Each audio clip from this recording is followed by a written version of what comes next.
మనకు నచ్చింది చెప్పుకునే, మనకు నచ్చింది చేసే బోధకుల్ని మనం ఎంచుకుంటాం. అలా ఉండగలిగే దొరద చెవులు మనకి ఉంటాయి. అలా చెప్పగలిగే మనుషుల్ని మనం ఏర్పరుచుకుంటాం. అది ఎక్కడికి తీసుకెళ్తుందో తెలుసా? నిన్ను పాతాళమునకు తీసుకువెళుతుంది. ఆ పాతాళములో నీకు జీవిత కాలము చెరలోనే ఉంటాం. అమ్మా కాదు ఇలాగా అని చెబితే నీకు కష్టముగా ఉంటుంది. ఆ కష్టాన్ని ఒప్పుకోవడం మన అంతరంగము ఒప్పుకోదు.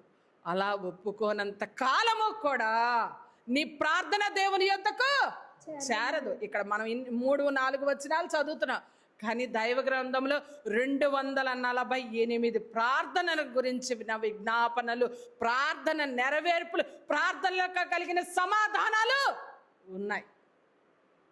మనము భయపడరాదు క్రీస్తు విశ్వాసాన్ని కీర్తనలో పాడుతుంటాం. 365 రోజులకు 365 వాగ్దానాలు దైవ గ్రంథంలో దేవుడు రాసి పెట్టాడు. జనవరి 1వ తారీఖు నుంచి డిసెంబర్ 31వ తారీఖు వరకు ప్రతి ఒక్క రోజు దేవుడు వాగ్దానాన్ని నెరవేర్చాలంటే దేవునికి నచ్చిన విధముగా ప్రార్థన చేయగలిగే అంతరంగము నీలో ఉండగలగాలి.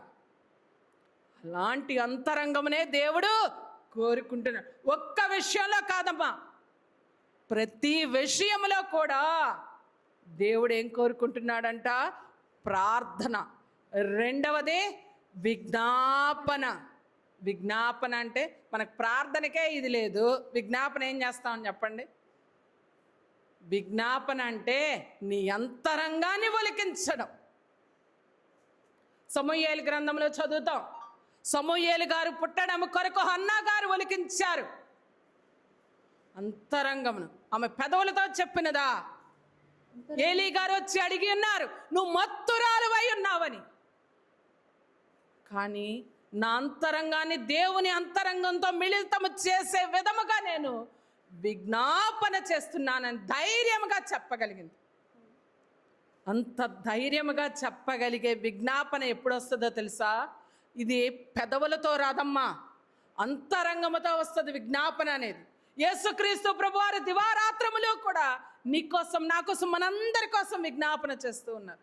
అంత విజ్ఞాపన అంటే ఏంటనుకుంటున్నారు? అంతరంగములోనే దేవుని అంతరంగముతో మిళితమయ్యే విధముగా మన కొరకు ఈ బిడ్డ గురించి, ఈ బిడ్డ గురించి అని ప్రతి ఒక్కరి కొరకు, ఏర్పరచబడిన వారి కొరకు మాత్రమే యేసుక్రీస్తు ప్రభువారు విజ్ఞాపన ప్రార్థన